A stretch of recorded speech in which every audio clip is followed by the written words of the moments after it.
You are 3 feet from home, and you have stopped walking. Not because of a wall. Not because of a light. Your legs did it on their own, the way a hand pulls back from a stove before the mind finishes registering heat. You stand on your own doorstep, at the hour you always arrive, holding the keys you have held 10,000 times, and something in you refuses to put the key in the lock. This is the 4th time this month. You haven't told anyone. There is nothing to tell you. Always go in eventually. You always sit down to the dinner that is always warm. You always answer the question, "How was your day?" with an answer that is always true and always says nothing. But for these 30, 60, and 90 seconds on the step, your whole life waits on the other side of a door you built yourself, and you cannot make your hand move. This isn't exhaustion. You have been tired before, and tired has a shape you recognize: heavy limbs, an early bedtime, a weekend that fixes it. This is not that. This is standing inside a life that fits you exactly, that you worked for, that people would trade their own for, and feeling it as a costume. Every credential earned, every promotion accepted, every person who ever told you that you had arrived, none of them warned you about the step. None of them told you that arrival might feel like standing outside a door that leads nowhere new. The old story says the answer is inside. Learn enough, discipline yourself enough, believe hard enough, and the door opens onto peace. But what if the ones who told you that never stood on the step themselves? What if the very people handing you the map have never once needed to use it because they never left the room where the map was drawn? That question does not resolve here. It will not resolve for a long time. But once you have asked it, you cannot stand on any step, anywhere, the same way again. Based on the book Siddhartha by Hermann Hesse, and adapted into narrative format to make its ideas practical and engaging. Chapter 1. The Boy Who Already Won. Everyone else's ceiling was your floor. You were the one they pointed to, not with jealousy, with relief. Parents used you as evidence that discipline works, that a child raised right turns out right. Teachers kept your work as the example for the next class. You could recite what needed reciting before anyone finished asking.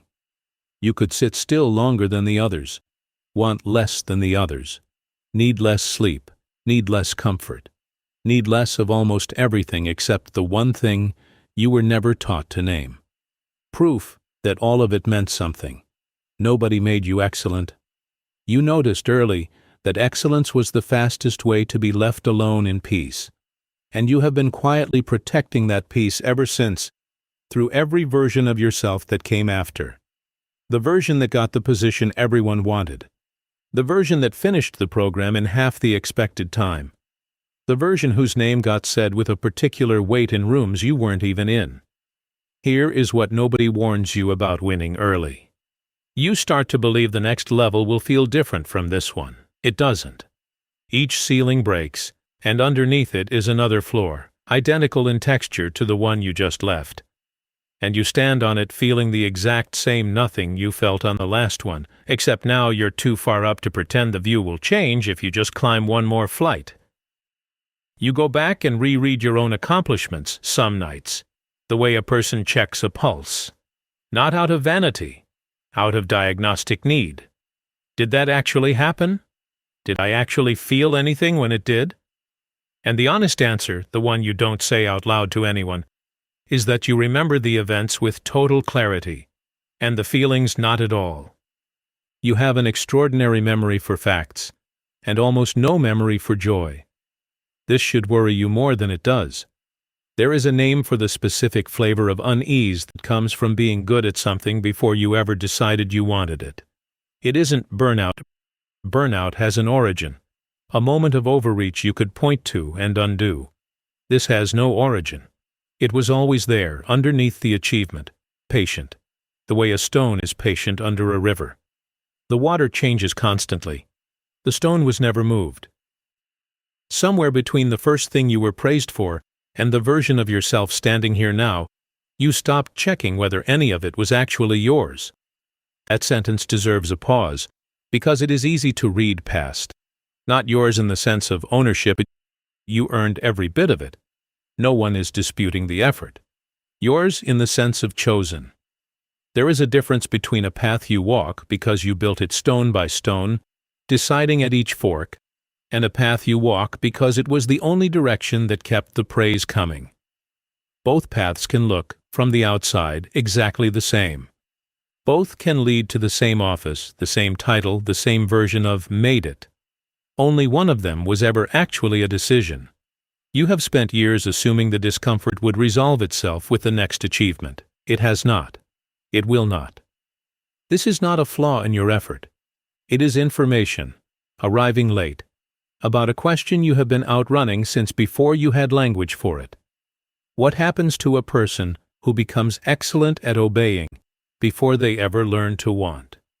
Think about the mornings when you wake up and know immediately exactly what the day requires of you, and feel nothing about it either way. Not dread, not anticipation. A flat, competent readiness, like a tool picked up and used correctly. Tools don't ask whether they want to be used. They don't get the option. Somewhere along the way, without a single dramatic moment you could point back to, you built a version of yourself that runs on the same principle. Correct, capable, and entirely unconsulted. There's a particular kind of person who reaches this point and calls it gratitude. I should be grateful, look at everything I have. Gratitude is real and it matters. But using it here does something quieter and more damaging. It closes the question before it's been asked honestly. Telling yourself to be grateful for a life you privately don't recognize as your own isn't gratitude. It's a way of making the discomfort feel shameful enough that you stop looking at it. Consider the distinction between contentment and resignation, because they can wear the same face for years without anyone, including you, telling them apart. Contentment says, I chose this, and I would choose it again. Resignation says, I no longer remember there was ever a choice. The two feel almost identical from the inside, sitting in your usual chair, doing your usual excellent work. The difference only shows up in a single moment. The one on the doorstep, keys in hand, when the body simply refuses to go forward into the same evening one more time. You are not the first person this has happened to, though it will feel, tonight, like you are. A young man once walked away from the exact center of what his whole world called a perfect life. A son every father would have wanted, praised by the priests, trained since childhood in every discipline, meant to bring peace. And he walked away not because he had failed at any of it, but because he had succeeded completely, and found the success hollow at its core. He did not yet know what he was looking for. He only knew, with total certainty, that it wasn't here, in this house, in this praise, in this version of a life other people had already approved. That certainty is the only thing you need tonight. Not an answer, not a plan. Just the honesty to stand on your own step, keys in hand, and admit that the door in front of you leads to a room you have already fully explored, and that something in you, quiet and stubborn and finally awake, wants to know what's on the other side of every wall you never questioned. There is a difference worth drawing here between exhaustion and this particular flatness, because the two get treated as interchangeable, and they are not. Exhaustion wants rest, and rest actually helps it. This wants something rest cannot touch, because the problem was never how much you'd done. It was whose questions you'd spent your capacity answering. You could sleep for a month and wake up in the exact same spot on the exact same step, because the thing that's tired isn't your body. It's the part of you that has been performing competence for so long it forgot competence was ever supposed to be in service of something you actually wanted. The keys are still in your hand. You haven't decided anything yet, but you have, for the first time in longer than you can remember, stopped pretending you already know how this ends. Chapter 2. The Rooms We Refuse to Leave. You already knew, you have known for months. There is a particular kind of knowing that lives below the part of you that speaks. You feel it in the extra 10 minutes you spend scrolling before getting out of bed, in the way certain conversations get rerouted before they can land anywhere real, in the sentence you start and then trade for a smaller, safer one. You know exactly what needs to change. You have known since before you admitted it to yourself the first time, and still, tonight, you will do the same thing you did last night. You will find a reason. The reason will sound complete. It always does. This is not stupidity. Stupidity would almost be easier to fix. What you have instead is a mind working at full capacity to protect you from a truth it has already located. The avoidance is not a failure of intelligence. It is intelligence, aimed in the wrong direction, doing its job with total competence. Picture the version of you from a year ago, sitting exactly where you sit now, facing the same unresolved thing. That version noticed it too, named it even in a private moment you've mostly forgotten, and then did nothing, for reasons that felt at the time completely sufficient. The timing was wrong. Other things mattered more. You'd deal with it once this current chapter settled down. A year passed. The chapter did not settle. Another one started instead, layered on top of the first, and the thing you knew a year ago is still sitting exactly where you left it, except now it has a year of interest accrued. Here is the mechanism, and it deserves to be looked at directly, because once you see it, you cannot fully unsee it. The mind does not avoid truth because it fails to notice it. It avoids truth because noticing it in full would require action, and action carries a cost the mind has already, silently, decided you cannot currently afford. So it does something remarkable. It lets you know just enough to feel responsible, but not so much that you feel compelled. A dose calibrated precisely to keep you uncomfortable without ever tipping you into motion. This explains something that has probably confused you about yourself for years. Why the smartest people you know, the ones who can dismantle a spreadsheet or an argument in minutes, seem constitutionally unable to see the one thing sitting directly in front of them, in their own life, in their own relationships, in their own choices. Intelligence was never the safeguard against denial that you assumed it was. If anything, a sharper mind builds better justifications. The same skill that solves the hard problem at work builds, at home, an airtight case for staying exactly where you are. Ask yourself honestly, is there a version of this you've already rehearsed? A sentence you know you'll say if someone finally asks you directly? That rehearsed sentence is worth examining, because it reveals more than the avoidance itself. If you already have an answer ready, polished, waiting, that means some part of you has been anticipating this exact question for a while now. You are not unaware. You are prepared. Preparation and unawareness cannot occupy the same person at the same time. You built a defense before anyone attacked, which means the trial has been running in you privately for longer than you've let on, even to yourself. There's a difference worth naming here, because the two get confused constantly, and confusing them is exactly what keeps people stuck. Not knowing and refusing to know are not the same condition, even though they produce identical behavior from the outside. Not knowing has an innocence to it, a genuine blind spot, something that surprises you when finally revealed. Refusing to know has no innocence at all. It requires a kind of daily maintenance, a low hum of managed attention that keeps the true shape of things just out of focus. You have to work to not see something that close. Most people mistake the exhaustion this work produces for something else entirely. They call it stress, or busyness, or just the ordinary weight of a full life. Some real portion of that exhaustion is actually the cost of a room you're paying every day not to walk into. Consider what the avoided room actually contains, because it is almost never what you fear from the outside. From the hallway, the door looks like it holds catastrophe, humiliation, the collapse of something you built your whole identity around.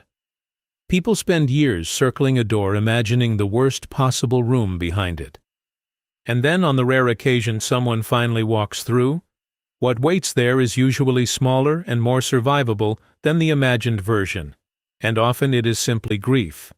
Plain, ordinary grief for a version of life that already ended without anyone holding a funeral for it. The fear was never really the room. The fear was having to admit out loud that something you loved is already gone. A young man once sat by a river for the first time in his life with nothing to accomplish. No teaching to master, no right to perform, no father's expectation waiting on the other bank. He had left behind everything that told him who he was supposed to be, and for a long stretch afterward, he did not sit with the river honestly.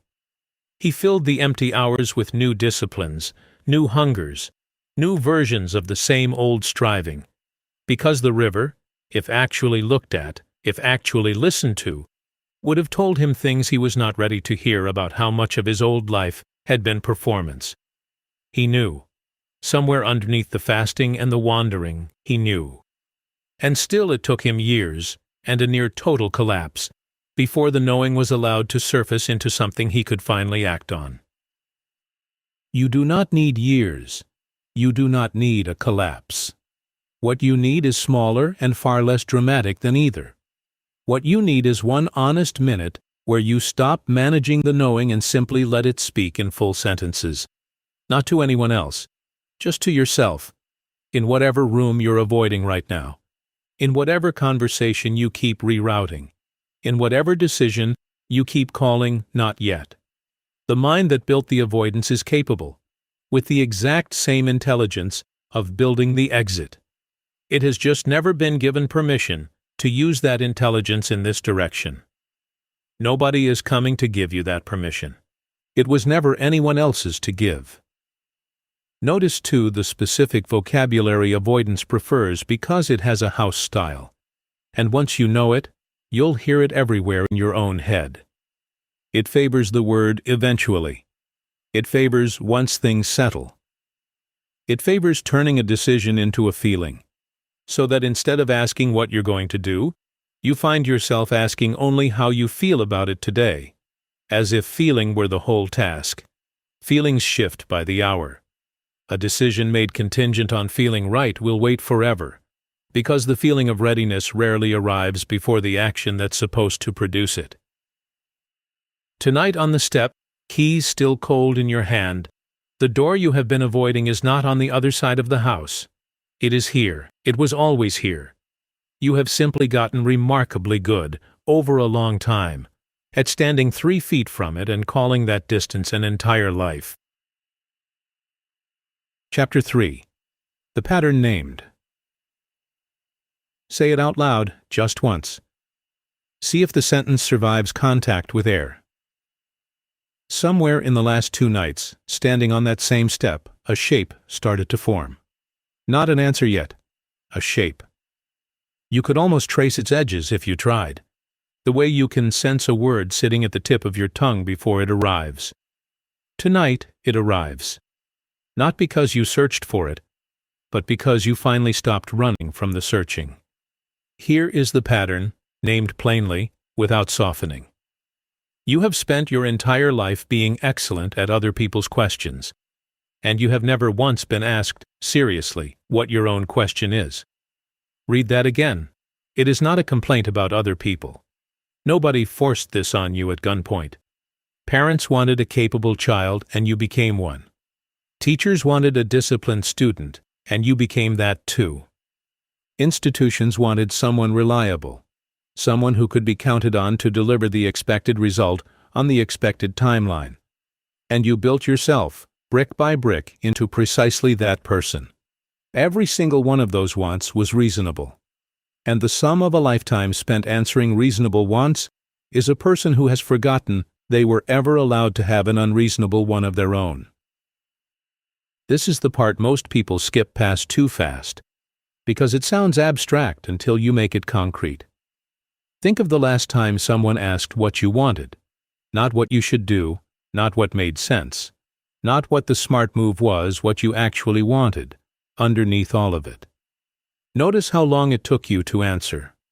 Notice whether the answer that came out was really yours, or whether it was the answer you'd give because it was defensible, because it wouldn't need explaining, because it matched who everyone already believed you to be. You have an entire vocabulary for what's expected of you, and almost no vocabulary for what's true of you. That asymmetry didn't happen by accident. Expectation is loud, constant, and rewarded the moment you meet it. Desire, your actual desire, the kind that has nothing to prove and answers to no one, is quiet, slow to form, and rewarded by nothing except itself. In a life structured around performance, quiet things lose. Not because they're weaker, because nobody is clapping for them, and you were trained expertly, efficiently, to move toward the sound of applause. There is a name worth giving to the version of you built this way. Call it the approved self, the self assembled entirely from feedback, from what worked, from what got praised and repeated, until it hardened into identity. The approved self is not fake. That's important to say clearly because the instinct here is to declare the whole thing a lie and burn it down. It isn't a lie. It's real, competent, often genuinely good. What it is not is complete. It is the visible 10% of a person, built by consensus, floating on top of a much larger self that has never been consulted, never been asked, never once been allowed to speak first. Consider the sensation, familiar to you probably more than you'd like to admit, of achieving something significant and feeling within hours, a flatness where the satisfaction was supposed to land. That flatness is not ingratitude. It is the approved self receiving its reward correctly, on schedule, exactly as designed, while the larger, unconsulted self underneath registers, correctly, that none of it was ever actually asking on its behalf. Here is the sentence worth sitting with until it stops sounding dramatic and starts sounding simply true. You have been fluent in obedience and illiterate in desire. Obedience, done well, looks almost identical to virtue. It gets called discipline, responsibility, maturity. Nobody warns a talented child that fluency in obedience can become a substitute for ever developing a language of your own. You learn to read a room before you learn to read yourself. You learned what a parent's disappointment looked like on their face years before you learned what your own hunger felt like in your own chest. This is not a tragedy. It's simply a sequence, and sequences can be run in reverse if you're finally willing to walk it backward. A young man raised inside the strictest, most respected discipline his world had to offer once realized, with total clarity, that he could recite every teaching flawlessly, and still could not answer a single honest question about what he, personally, wanted from his one life. He had been trained in self-denial so completely that he had denied himself, the very self that was supposed to do the denying. It took leaving everyone who had ever praised him before he could even begin to hear his own question underneath theirs. You do not need to leave everyone. That was one path, walked by one person, in one specific story. Yours does not require a departure that dramatic. What it requires is smaller, and, in its own way, harder. The willingness to sit with an uncomfortable silence where an answer used to arrive automatically, and to let that silence stay empty until something real, something actually yours, rises up to fill it instead of the practiced response. Try it now. Not what should you want. What do you want? Notice the resistance that comes up immediately, the reflex to reach for a safe, sensible, explainable answer. That reflex is the approved self, doing exactly what it was built to do, protecting you from an answer with no external justification, an answer that exists only because it's true, not because it's defensible. That reflex has kept you safe for a long time. It has also kept you, for exactly as long, at a careful distance from the one question underneath every other question you've ever answered correctly. You don't have to solve this tonight. Naming a pattern is not the same as dismantling it, and anyone who tells you otherwise is selling something. What naming does, and it is not small, is take a shape that has been shifting and formless under the surface of your life for years, and gives it edges you can finally see, finally point to. Finally stop mistaking for the ordinary weight of being a competent, tired adult. The pattern has a name now. Fluent in obedience, illiterate in desire. You didn't choose the fluency, not entirely, not at the start. But you are the only one who can begin, slowly, one honest silence at a time, learning the other language. Somewhere underneath every answer you've ever given, there's a question that's never once been asked. Tonight, for the first time, you heard it clear its throat. This kind of quiet, once heard, does not go back to being silence. It sits with you through the rest of the evening, through the dishes, through the last email, through the moment the lights go off. Patient in the way only a question that has waited decades can afford to be patient. It is not asking to be answered tonight. It is only asking finally to be acknowledged as real. You will feel the old instinct to resolve it quickly, to turn even this into a task with a deadline. Resist that instinct once, just tonight. Some questions lose their power the moment they're rushed. This one has waited this long precisely because it was never safe to ask carelessly, and it deserves better than a careless answer now. Chapter 4. The Anatomy of the Mechanism. You want to know how it works, not why it's sad, how it works. That instinct is the right one, and it is also itself a symptom worth noticing. You've spent your entire life more comfortable dismantling a mechanism than sitting inside a feeling. Fine. Use that. Let's dismantle it.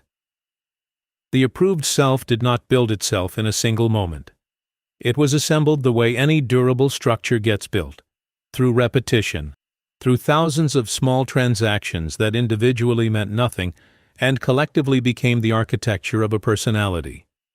Here is the transaction, isolated and slowed down enough to actually see it happen. A small child does something unprompted, something with no strategy behind it, an impulse with no audience in mind. The room responds, warmth or its absence, attention or the specific silence of its withdrawal. The child does not consciously calculate anything, but something underneath calculation registers the result and files it. Do this again.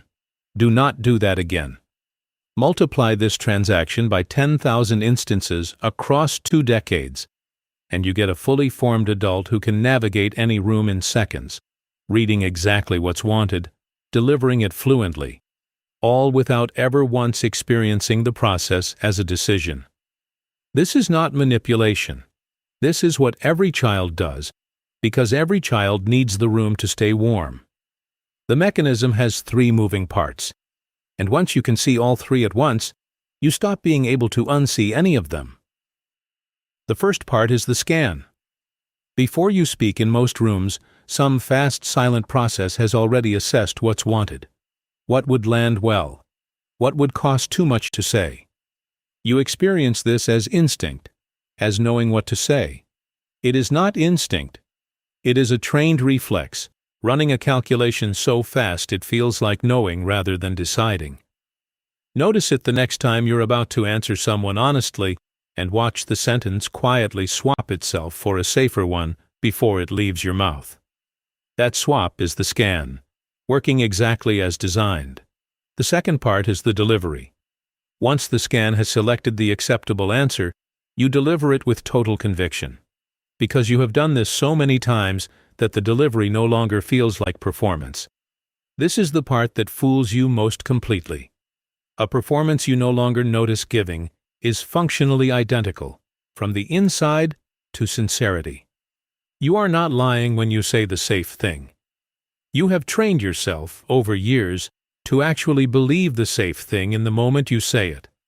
The dishonesty, if there is any, happened earlier, upstream, in the scan you never noticed running. The third part is the harvest. The room responds to your delivery, usually well, because you're good at this. Because you've had 2 decades of practice. That response, warmth, approval, relief, gets filed as evidence that the whole system works. And it does work, by its own internal measure. The scan produced a delivery, the delivery produced approval, the approval confirmed the scan was right to run. The loop closes, It will run again tomorrow and the day after, and it will keep closing successfully for as long as you let it, because success, by the mechanism's own definition, is exactly what it keeps producing. Here is the distinction that changes everything once you actually see it. The mechanism was never measuring truth. It was only ever measuring safety. Confuse those two, and you will spend a lifetime mistaking a life that runs smoothly for a life that is actually yours. Safety and truth can overlap completely for long stretches in a fortunate life. But they are not the same measurement, and the mechanism has no way of telling you when they've quietly diverged, because divergence doesn't register as an error inside a system built only to track approval. It registers instead as exactly what you've been feeling. A flatness with no clear cause, a success that produces no corresponding weight of satisfaction. A room on a step, at the end of an ordinary day, where your body simply refuses to go back inside. Think about the specific moments the mechanism runs fastest, because they reveal its priorities better than any calm reflection could. Notice how quickly the scan activates around conflict, around disappointing someone, around any sentence that might cost you a relationship's warmth, even slightly. Now notice how slowly, if ever, an equivalent scan runs around your own wants. There is no matching internal alarm that goes off when you're about to abandon something you actually wanted in favor of something safer. The system was built entirely one-directional. It protects the room from your inconvenience. It was never built to protect you from the room. This asymmetry is not evidence you are broken. It is evidence you were, at some point, a small and dependent person whose actual survival ran through the goodwill of people much larger than you. And the mechanism you built to manage that dependency did its job. It kept you fed, warm, praised, included. The problem was never that it was built. The problem is that nobody ever told you it came with an expiration date. That a system designed for a dependent child running on other people's approval becomes something closer to a cage once you're an adult who no longer needs the room's warmth to survive. A young man who had mastered every discipline his teachers could offer eventually understood that mastery itself had become the mechanism. He could fast longer, think more clearly, want less than anyone around him, and for years he mistook that capacity for freedom. It was not freedom. It was simply a more sophisticated version of the same scan, the same performance, the same harvest, now aimed at spiritual approval instead of a father's. He had to lose everything that discipline had built, wealth, status, the respect of holy men, before he could see that the mechanism itself, however refined, however impressive, had never once been him. You do not need to lose everything to see this. You only need to slow the loop down once, deliberately, and watch it run. There's a question worth asking honestly at this point, because it's the one that tends to surface once the mechanism is fully visible. If the scan was built for safety, why does it feel so often like the opposite of safety, like a low hum of dread that never fully lifts? The answer is that a system built to avoid one kind of danger, a room's disapproval, has no ability to register a different kind of danger. It was never designed to track. The slow erosion of a life lived entirely on someone else's terms. Safety from the room and safety of the self are not the same thing. And the mechanism, however sophisticated, only ever learned to protect the first. Tomorrow, in some ordinary moment, notice the scan before it finishes running. Notice the sentence you're about to swap. And in that half-second before the swap completes, before the safe version replaces the true one, just notice that there was a true one at all, standing there briefly, before the mechanism did its work. You don't have to say it yet, you only have to see it. The mechanism isn't the enemy. It kept a child alive who had no other option. But you are not that child anymore. And the room you're standing outside of tonight no longer requires the performance to let you in. Chapter 5. The Hidden Cost. Nobody sends you a bill. That's what makes it dangerous. Every transaction the mechanism ever ran felt free at the time. That's the design. A scan that costs nothing to run, a delivery that produces warmth, a harvest that confirms the whole exchange was worth it. Free, free, free 10,000 times over for 20 or 30 years. And then, on an ordinary evening, standing on your own step with your own keys in your own hand, you discover the invoice was accumulating the entire time in a currency you never learned to check. Here is the currency named plainly. The specific irreplaceable version of yourself that only existed in the moments you didn't perform. That sentence needs unpacking, because it can sound abstract until you locate it in your own history. Think back to the earliest version of yourself you can remember clearly. The one from before the scan got fast enough to run silently. That child had opinions nobody asked for, wanted things with no strategy behind the wanting, said true sentences without first calculating their cost. Some of what that child wanted was foolish. Some of it, though, was the only unfiltered signal you will ever get about what genuinely pulled at you before you learned pulling at things had consequences. Most of that signal is gone now, not suppressed exactly. Spent. Traded one warm room at a time for the safety of never having to find out what would happen if the room turned cold. You did not lose this all at once. You spent it in small, reasonable installments, and each individual installment was worth it. This is the part that makes the cost so difficult to see while it's happening. No single moment of choosing safety over truth felt like a betrayal. Skipping one honest sentence in favor of a diplomatic one is not a tragedy. Choosing the sensible path over the uncertain one once is simply prudence. The cost only becomes visible in aggregate, the way a single cigarette does nothing, and 1,000 of them rearrange your lungs. You cannot point to the moment the damage happened, because there wasn't one. There were thousands, each too small to register, compounding in a place you never thought to check because nothing about any individual choice ever felt like loss. Consider what specifically gets spent in each of these installments because yourself is too vague to actually feel the weight of.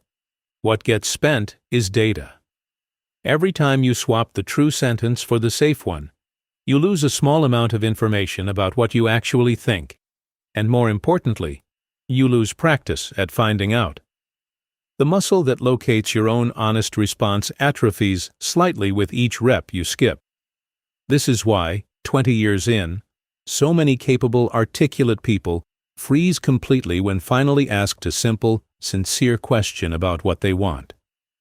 It isn't that the answer is complicated, it's that the muscle required to locate it hasn't been used in decades, and muscles that go unused don't wait patiently. They weaken, and eventually they forget the movement entirely. Here is the cost stated without softening. You have been solvent in every currency except the one that was actually yours.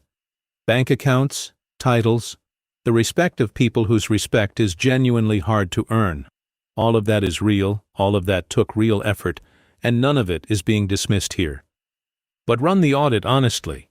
Somewhere in the accumulation of every visible success, there is a parallel ledger, unaudited for years, tracking something closer to authorship.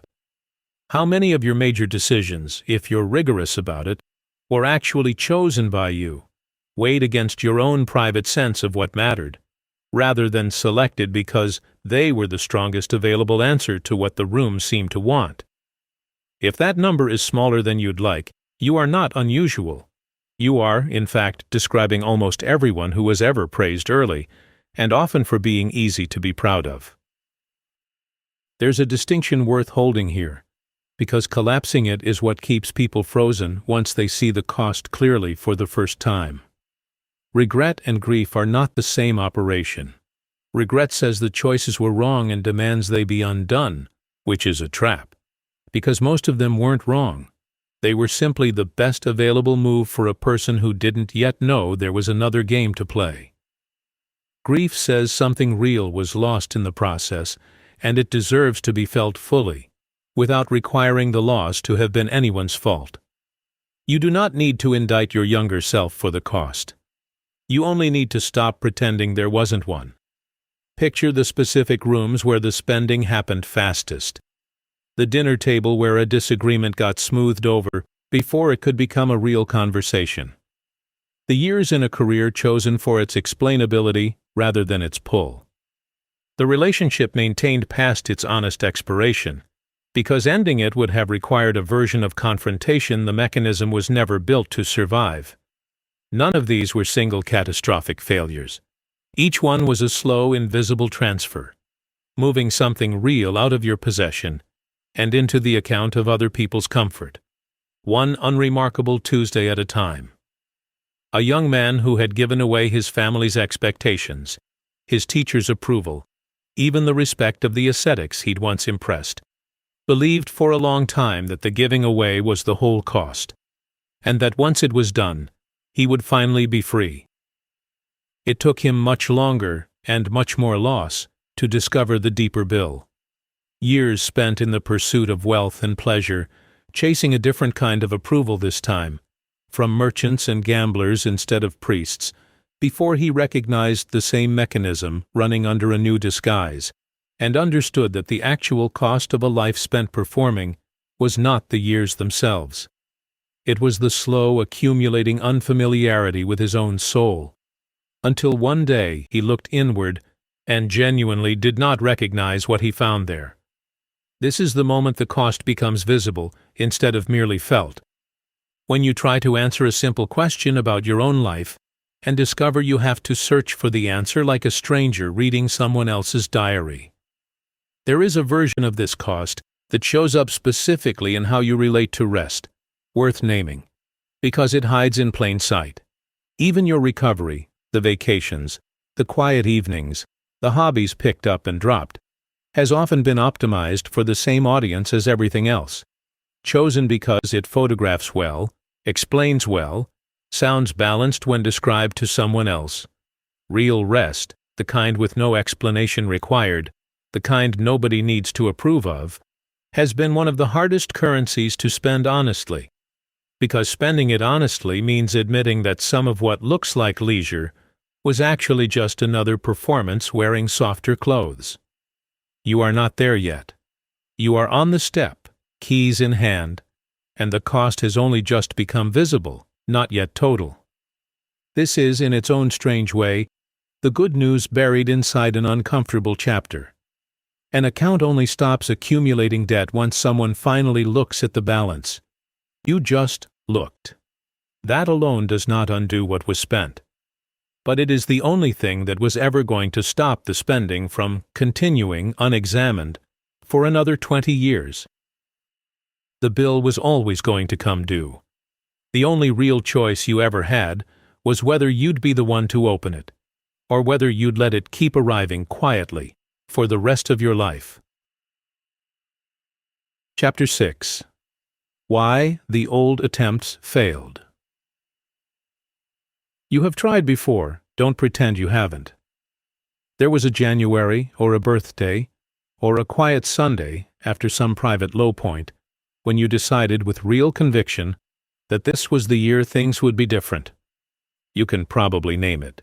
Maybe more than one. You bought the book, downloaded the app, wrote the list, said the sentence out loud to someone you trusted. And then, within weeks, sometimes days, you were back exactly where you started, except now carrying the additional weight of having failed at the thing you swore you'd finally do. The easy explanation, the one you've probably already told yourself, is that you lacked discipline. You weren't consistent enough. You let life get in the way. Set that explanation down. It is not just wrong, it is actively dangerous, because it sends you looking for the solution in exactly the wrong place. More willpower, more structure, more grit applied to a problem that was never a willpower problem to begin with. Here is what actually happened. You tried to change the output without ever touching the mechanism producing it. Every previous attempt aimed at behavior. Wake up earlier, say no more often. Speak up in the meeting. Set the boundary with your mother. Each of these is a specific action, chosen with good intention, And each one, if you look closely at what happened next, was overridden within days by the same scan that has been running underneath your decisions for decades. You cannot out-willpower a system that operates faster than willpower does. The scan runs before conscious intention even arrives at the decision. By the time you're aware you're choosing, the choice has frequently already been made, upstream, by a process you weren't looking at because you didn't know it existed until Chapter 4. Consider the shape of a typical failed attempt, because the shape itself is instructive. It begins with clarity, usually following some kind of low point sharp enough to briefly override the mechanism's normal operation. In that window, you can see the pattern clearly, and you make a genuine, sincere commitment to act differently. For a few days, sometimes powered by the emotional charge of the low point itself, the new behavior holds, and then gradually, without any single moment of surrender, the old scan reasserts itself, and the new behavior gets quietly absorbed back into the mechanism it was supposed to interrupt. You don't consciously decide to give up. The mechanism simply outlasts your conscious intention, because it was never operating at the level intention operates on. This is the distinction that separates every failed attempt from what's actually required. You were trying to edit a sentence while the author kept writing in the same handwriting. Willpower is a conscious resource. It is real, and it matters. And it is also finite, easily depleted, and slow compared to the reflex it's up against. The scan, by contrast, is not conscious at all. It runs automatically, the way breathing runs automatically, faster than the part of your mind capable of noticing it and objecting. Asking willpower to permanently override an automatic reflex is like asking a person to consciously override their own blink reflex through sheer determination. It can be done, briefly, under intense focus. It cannot be sustained, because sustaining it requires exactly the kind of continuous conscious attention that depletes the fastest. There's a second reason the old attempts failed, quieter than the first, and worth naming honestly even though it's uncomfortable. Some part of you did not actually want them to succeed, not fully. Because success would have required giving up something, the mechanism was still protecting you from having to face. Change the boundary with your mother, and you have to sit with the discomfort of her actual disappointment, rather than the manageable, familiar discomfort of managing it in advance. Speak honestly in the meeting, and you risk finding out the room's approval was never as unconditional as the performance made it feel. The old attempts weren't just fighting the mechanism. They were, without your full awareness, being sabotaged by the very safety the mechanism exists to protect. Notice that this is not the same as saying you didn't try hard enough. It is saying you were trying to solve two contradictory problems with one strategy, and the mechanism, quite reasonably, chose the strategy that kept you safest. Think about the specific moment a previous attempt collapsed, if you can locate one. Not the general sense of having failed, the actual instant.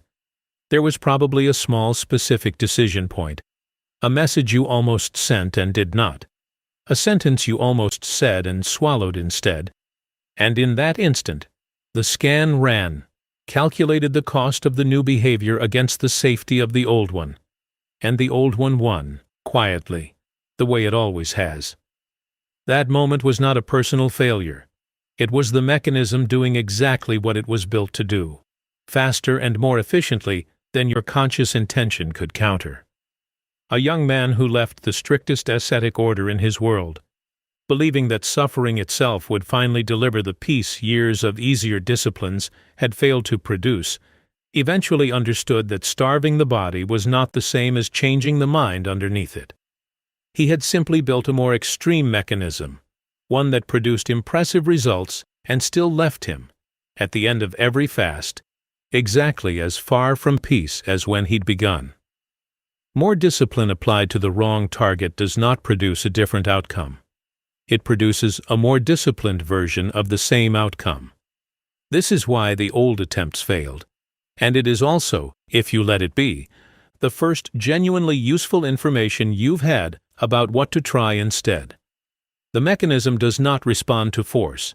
It responds to being seen clearly enough that it no longer needs to run in secret. There's one more reason worth naming. Easy to miss because it looks like the opposite of a problem. Some of your previous attempts were genuinely well-designed, smart, evidence-based, exactly what a good coach or a good book would recommend. They still failed, not because the strategy was flawed, but because a good strategy applied without understanding the automatic system underneath it is like installing a better lock on a door while leaving the window wide open the whole time. The window was never on the list, because nobody had shown you it existed until this journey started naming it directly. You do not need a better version of willpower. You need to slow the scan down enough, often enough, in small enough moments, that it stops running invisibly and starts running in view, where a different choice actually becomes possible, not through force, but through the simple fact that you finally noticed it happening while it was still happening. That is a smaller ask than everything you've tried before. It is also, unlike everything you've tried before, actually aimed at the right target. The old attempts didn't fail because you're weak. They failed because you were fighting the wrong opponent, in the wrong arena, with the only weapon anyone ever handed you. Tonight, you finally know where to look instead. Chapter 7. The First Real Movement. You are not going to fix this tonight. Every previous attempt collapsed under the weight of trying to solve everything at once, a whole life redirected by Monday, a whole mechanism dismantled in a single burst of resolve. That was never going to work, and now you know why. So tonight asks for something almost embarrassingly small. Not a plan, not a declaration. One moment, chosen deliberately, where you catch the scan running before it finishes, and you let a true sentence out instead of the safe one. That's the entire assignment. It will feel insufficient. It is not. Here is why the small movement matters more than the grand gesture ever did. The mechanism was not built in a single dramatic moment, and it will not be interrupted in one either. It was built through thousands of small transactions, each one training the scan to run a little faster, a little more invisibly. The only thing that has ever actually weakened a trained reflex is a competing repetition, small, specific, repeated enough times that the nervous system starts filing new data alongside the old. You are not trying to overpower 20 years of pattern with one heroic evening. You are trying to make a single deposit into an account that has only ever seen withdrawals. Pick one room, not your whole life. One room. Think of a specific recurring moment where the scan runs reliably, something small enough to survive a first attempt, not the conversation with your mother about the decision that shaped your whole career, something smaller. The moment at dinner when someone asks how your day was, and you reach automatically for the answer that requires no follow-up. The moment in a meeting when you have a real objection, and watch yourself soften it into a question instead. The moment a friend asks if you're free this weekend and you say yes before checking whether you actually want to be. Choose one of these. Just one. And the next time it arrives, do only this. Notice the scan before the swap completes. You don't have to override it yet. You don't even have to say the true thing out loud the first time you catch it. You only have to see the moment the substitution happens, clearly, in real time, instead of an hour later on your own step wondering how you got here again. This single act of noticing is the first real movement, and it is worth understanding why it counts as movement at all, given how small it looks from the outside. The mechanism has operated for your entire adult life on the condition of being unwitnessed. It runs fast precisely because nothing has ever slowed it down enough to observe. The moment you catch it mid-swap, even once, even without changing the outcome, you introduce a variable the system was never built to account for: a witness. Mechanisms that depend on invisibility do not survive being watched indefinitely.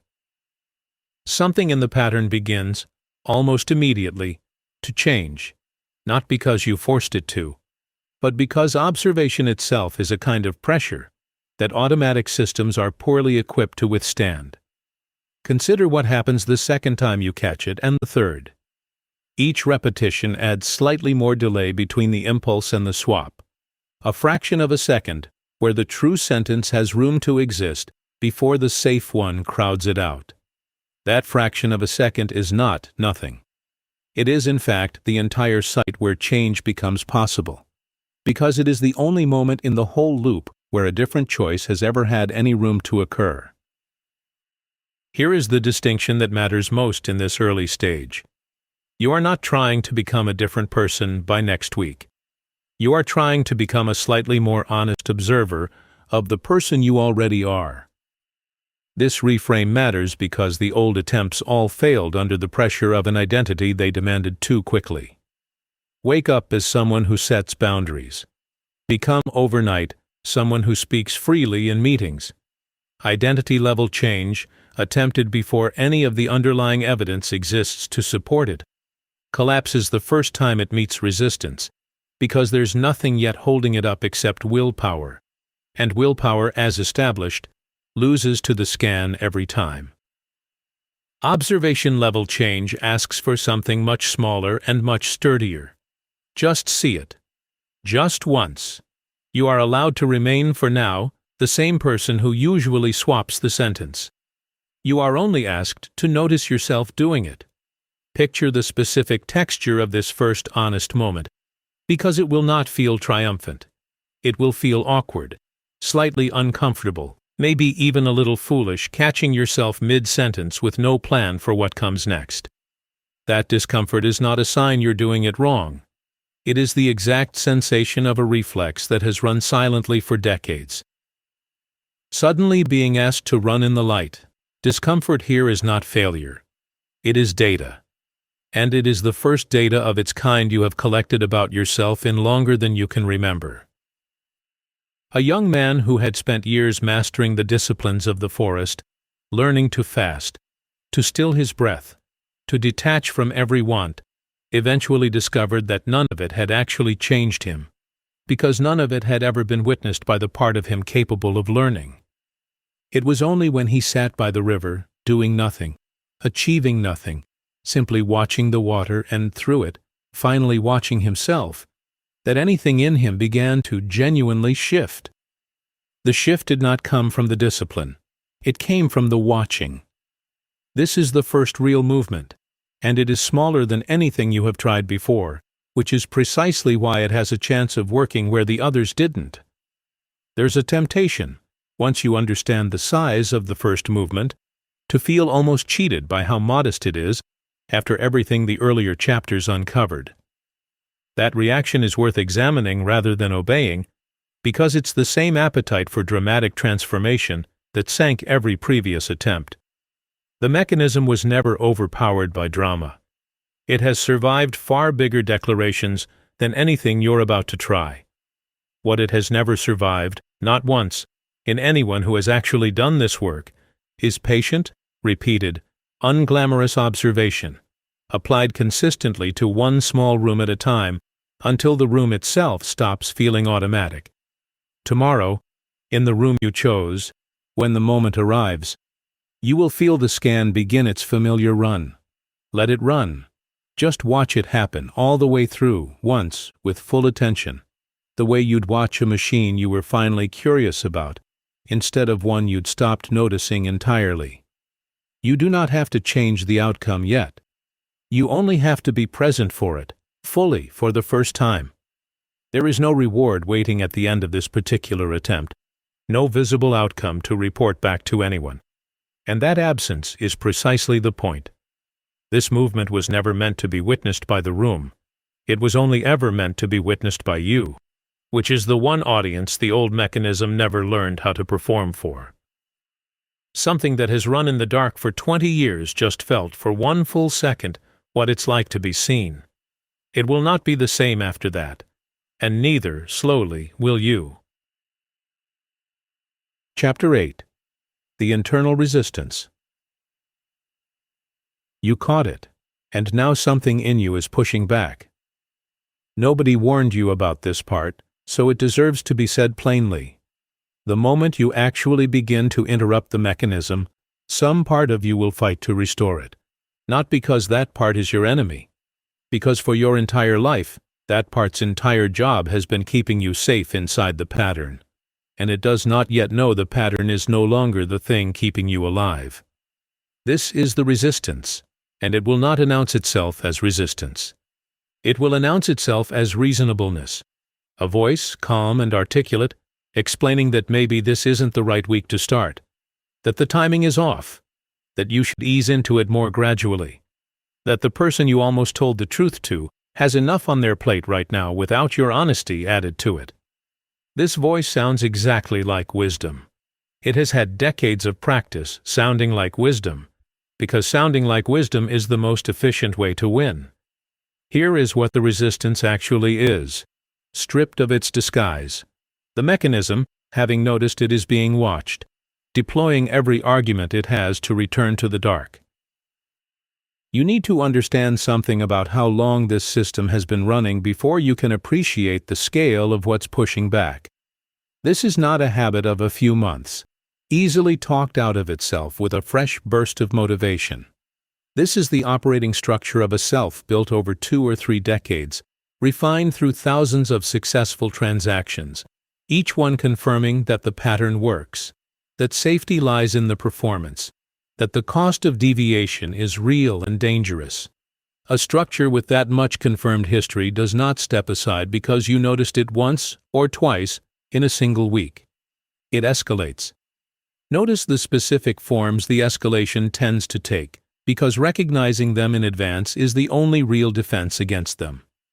Sometimes it arrives as sudden, urgent busyness, a calendar that fills itself precisely when you'd carved out space for the harder conversation. Sometimes it arrives as a wave of fatigue exactly at the moment courage was required, a bone-deep tiredness that seems to come from nowhere and makes the easier path feel not just safer, but medically necessary. Sometimes, and this is the cruelest version, it arrives as a flood of evidence for why the old you was actually fine.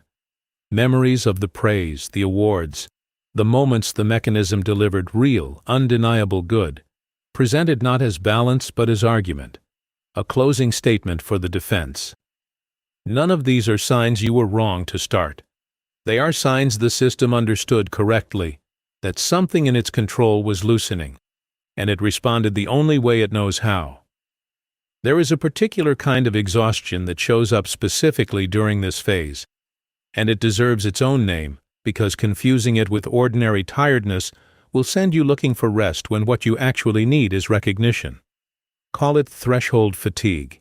It is the depletion that comes not from doing too much, but from holding 2 competing selves active at once, the one still running the old scan out of decades of habit, and the new one, barely formed, trying to stay present enough to interrupt it.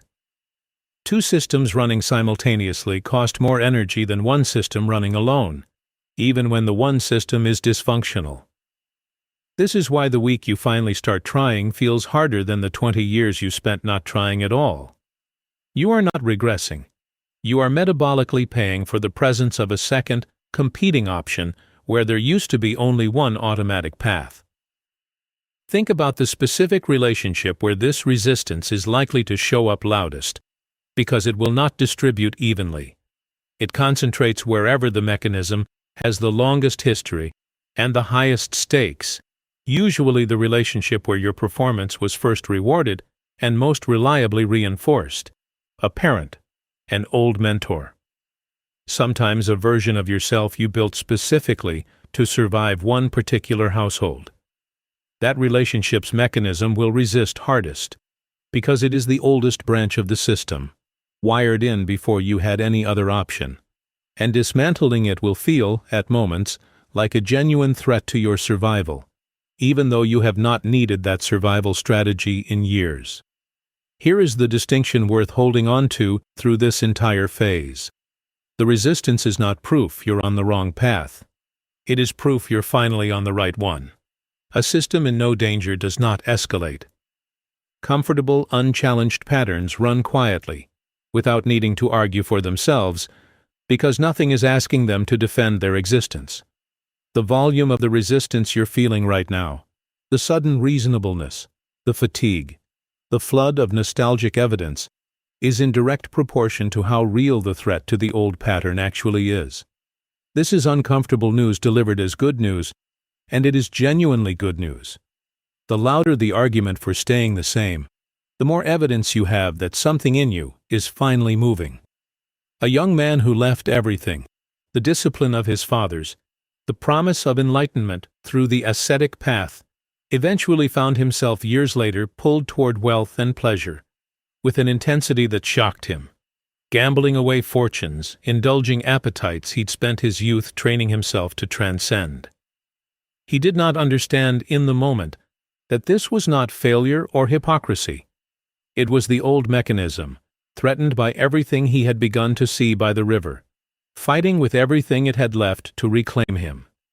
He had to lose almost everything a second time before he understood that the pull toward the old pattern was not proof the new path was wrong. It was proof of exactly how much the old path had at stake in keeping him. You do not need to lose everything to recognize this in yourself. You only need to notice, the next time the reasonable voice arrives with its calm, well-timed argument for staying exactly where you are, that reasonable is not the same as true, and loud is not the same as right. It helps at this stage to expect the resistance rather than be surprised by it each time, because surprise is exactly what makes it effective. A storm you knew was coming is simply weather. A storm you didn't see coming feels like an emergency. And emergencies justify abandoning a plan that was working fine before the panic set in. Treat the resistance the way you'd treat a forecast, not a crisis. It was always going to show up around week 2 or 3, precisely when the novelty had worn off and the old system had finished calculating exactly how serious the threat actually was. Tonight, if the resistance shows up, and it will, do not fight it directly. Fighting it head-on gives it exactly the kind of attention that lets it argue its case at length. Instead, simply name what it is, quietly, to yourself. This is the old system, defending itself. Naming it does not make it disappear. It does something more useful. It moves the resistance from the driver's seat to the passenger's seat, still present, still talking, but no longer the one holding the wheel. The mechanism fought this hard because it finally believed, for the first time in decades, that you might actually leave it. It was right to be afraid. You are not the same person who built it. Chapter 9. Applying under low energy. The version of you that noticed on a good day is not standing here tonight. This is the chapter nobody wants to need, because it arrives precisely when you have the least capacity to use it. The early chapters assumed something the coming weeks will not always grant you: a baseline of energy sufficient to watch yourself clearly, to catch the swap before it completes, to hold the resistance at a manageable distance. Tonight, or some night very much like it, you will have none of that. You will be depleted, frayed, running on the kind of tired that makes even simple decisions feel like weightlifting. And the old pattern, patient as ever, will be right there, offering itself as the path of least resistance, because on nights like this, it genuinely is. Here is the honest question this chapter has to answer. What happens to the new practice when you have nothing left to fuel it with? The instinct, the one every previous self-improvement attempt has trained into you, is to treat low energy as a personal failure, requiring more discipline to overcome. Push through. Try harder. This instinct is wrong here, and worse than wrong, it is actively dangerous, because it sets up a test you cannot pass, and failing that test on a low-energy night will feel like proof the whole effort was never real to begin with. It was never going to be real in the way exhausted willpower requires. It was only ever going to be real in a much smaller, much sturdier way, one that does not depend on having energy to spare. Consider what actually happens in the body and mind on a genuinely depleted night. Executive function, the part of you responsible for catching the scan, for holding two competing selves active at once, for choosing the harder true sentence over the easier false one, runs on the same finite resource as everything else demanding your attention that day. When that resource is gone, it is gone for everyone. Not just you, not because you're weak, but because that is simply how the resource works. Expecting yourself to perform the hardest version of this practice on the night you have the least capacity for it is not ambition. It is a category error, applying a daytime standard to a nighttime system that was never built to meet it. So the practice has to change shape on nights like this, not disappear, change shape. Here is what a low-energy version of the practice actually looks like, and it is smaller than you'd expect, deliberately so. You are not asked tonight to interrupt the scan. You are not asked to deliver the true sentence instead of the safe one. You are asked only to notice, after the fact, without judgment, that the scan ran and won. That's it. Not in the moment. Afterward, lying in bed, replaying the day, simply registering. There it was again. And tonight I didn't have what it takes to stop it. And that's what tonight actually had in it. This might sound like giving up. It is the opposite. The mechanism has survived for decades, specifically because every low-energy moment was previously invisible, absorbed without comment into the general texture of an unexamined day. What you're doing tonight, in simply noticing after the fact that the old pattern ran, is still adding to the same account you started depositing into back in Chapter 7. The deposit is smaller. It is not zero. A witnessed failure and an unwitnessed one are not the same event, even when the outward behavior looks identical, because one of them still gets filed as evidence that you're the kind of person who watches, and the other one doesn't get filed as anything at all. There's a distinction worth naming clearly here, because collapsing it is what turns a bad night into a bad month. A lapse and a collapse are not the same thing, no matter how similar they feel from the inside. A lapse is a single instance where the old pattern won, contained, specific, survivable. A collapse is the story you tell about that instance afterward, the one where a single tired night gets reinterpreted as proof the whole effort was doomed, was fake, was never going to work for someone like you. The lapse is data. The collapse is a decision, made in the depleted aftermath of the lapse, to stop collecting more of it. Almost every failed change in your life did not die from the lapse itself. It died from the story told about the lapse, in exactly the conditions least equipped to tell that story fairly. Think about what you actually owe yourself on a night like this, and notice how much smaller and more humane it is than what the old achievement-trained part of you wants to demand. You do not owe yourself a perfect execution of a new practice while running on empty. You owe yourself the much smaller act of not weaponizing tonight's exhaustion into evidence against the whole project. The bar for a low-energy night is not success. The bar is simply staying in the game long enough for tomorrow, when there might be more to work with, to still be an option you believe in. A young man who had renounced wealth once, only to fall entirely back into it, gambling recklessly, drinking to numb a restlessness he no longer had the discipline to face directly, eventually reached a point of such complete depletion that he considered ending his life by the same river that had once shown him something true. He did not in that moment have the energy for insight, for practice, for any of the disciplines that had once defined him. What saved him was not a renewed burst of effort. It was simply staying present enough, in his utter exhaustion, to hear the river's sound one more time, without demanding anything more of himself than that single act of listening. This is what low energy actually asks of you, and it is not nothing. Stay present enough to hear the sound again tomorrow. Nothing more is required tonight. There's a quiet mercy hidden inside this lower bar, worth naming so you can actually use it instead of just tolerating it. A practice that only works when you're at your best is not a practice at all. It's a hobby for good days, and good days were never the problem to begin with.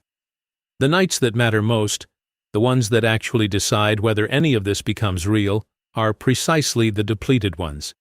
because those are the nights the old mechanism has always counted on having entirely to itself. Simply showing up tired and noticing anyway is the exact place where the new pattern proves it can survive conditions the old one was built for. Tomorrow, when there's more to work with, the practice can return to its fuller shape, the noticing in real time, the interruption, the true sentence chosen deliberately over the safe one. Tonight only asks for the smallest version, the after-the-fact witness, the refusal to turn one tired lapse into a verdict on the whole effort. That smaller version is not a failure of the practice. It is the practice correctly scaled to what tonight actually had to offer. You will have more nights like this. Every real change does. The measure was never whether you'd have a perfect night. It was only ever whether you'd still be here, watching imperfectly, when morning came again. Chapter 10. The Relational Dimension. You have been practicing this alone. Tonight someone else walks into the room. The scan did not develop in isolation, and it will not be dismantled in isolation either. Every reflex you've been observing over the last several chapters was built inside relationships, calibrated to specific people, tuned to their particular thresholds for disappointment, their particular ways of withdrawing warmth. This means the practice you've started, however real, has so far only been tested against the easiest opponent available, your own solitary attention. Tonight it meets the harder one. Another person, with their own needs, their own history, their own investment in the version of you the mechanism has always delivered. Here is the uncomfortable truth this chapter has to name directly. Some of the people closest to you have a stake in the old pattern continuing. This is not an accusation. Almost none of it is conscious or malicious. A parent who spent years praising your reliability is not lying when they say they only want what's best for you. And they also genuinely, without any bad faith at all, built part of their own peace of mind around the version of you that never causes trouble. A partner who has organized years of a relationship around your steadiness is not wrong to feel destabilized when the steadiness starts to shift, even if the shift is exactly what the relationship needed to become more honest. People do not need to be villains to prefer the version of you that requires nothing difficult from them. Consider what happens, specifically, the first time you bring the new practice into a relationship that has a long history with the old one. You catch the scan, you choose the truer sentence, and instead of the relief you expected, you get resistance, confusion, sometimes hurt. The other person is not responding to your growth. They are responding to a sudden unexplained change in a system they had learned to predict, and predictability, for most people, feels safer than honesty, even honesty they'd claim to want. This is where the practice gets harder than anything the earlier chapters asked of you, because now the resistance is not only internal, it has a face, and sometimes it has tears, or anger, or a silence that lasts longer than you're prepared for. There's a distinction worth holding carefully here, because losing it will either send you back into the old pattern out of guilt, or push you into a version of honesty that is really just rebellion. Wearing honesty's clothes, the distinction is this: their discomfort with your change is real and worth taking seriously, and it is not, by itself, evidence that the change is wrong. Two things can be true simultaneously. Someone you love can be legitimately hurt by a new boundary, and the boundary can still be the right one. Learning to hold both of those without collapsing into either guilt or defensiveness is, in many ways, the actual work of this chapter. Think about the specific shape the mechanism's relational defense tends to take. Sometimes it arrives as a direct request to go back to how things were, spoken plainly, easy to recognize. More often it arrives more quietly, as a subtle withdrawal, a coolness that appears exactly when you've been more honest than usual, timed precisely enough that the connection is unmistakable, even if nobody names it out loud. You will feel the pull to interpret that coolness as proof you did something wrong. Notice that pull. It is the mechanism, using someone else's discomfort as its newest, most effective argument for returning to the old performance. Here is what almost nobody tells you about this stage. The people who genuinely love you will, eventually, adjust to the truer version, even if the adjustment is uncomfortable at first. The people who cannot adjust to it were never relating to you. They were relating to the performance. That sentence deserves to sit for a moment, because it reorganizes a great deal of what the earlier chapters left unaddressed. Some relationships in your life were built from the start on the reliable delivery of the approved self, and those relationships genuinely cannot survive contact with the truer, less convenient version of you, not because you're doing anything wrong, but because there was never enough structural room in them for anything but the performance. Recognizing this is painful. It is also eventually clarifying, because it separates the relationships worth the difficult work of renegotiation from the ones that were only ever transactions wearing intimacy's clothes. Consider, too, the opposite mistake, equally common at this stage. Some people, newly aware of the mechanism, swing hard in the other direction, treating every boundary, every honest sentence, as proof of growth regardless of how it's delivered, using the language of authenticity to justify carelessness toward people who genuinely did not deserve it. The practice was never meant to give you permission to stop caring how your honesty lands. It was meant to stop you from erasing yourself in the name of managing that landing.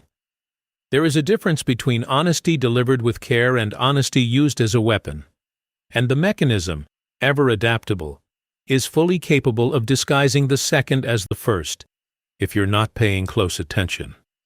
A young man who left his father's house to seek his own path caused, by that single act, real and lasting grief in the person who loved him most. His father did not want him to go. Nothing about the father's love was insincere, and nothing about the son's need to leave was a rejection of that love. Both things were true at once, the father's genuine pain and the son's genuine necessity, and neither one canceled out the other. The son did not stay to spare his father the discomfort. He also did not leave carelessly, without recognizing the weight of what he was asking his father to bear. He held both, imperfectly, the way this chapter is asking you to. This is the relational dimension in its full difficulty. Your growth will cost some people something real, and that cost does not automatically make the growth wrong, and it also does not give you license to stop caring about the people paying it. Tonight, or in some conversation soon, the practice will meet another person directly, and you will feel the old pull to manage their reaction back into comfort, back into the shape the mechanism has always delivered. Notice that pull. Let the other person have their real reaction, whatever it is, without your job being to immediately fix it. Some relationships will bend toward this truer version of you, given enough time. Some will not. Both outcomes are information you could not have gotten any other way than by finally showing up as yourself and watching what happens next.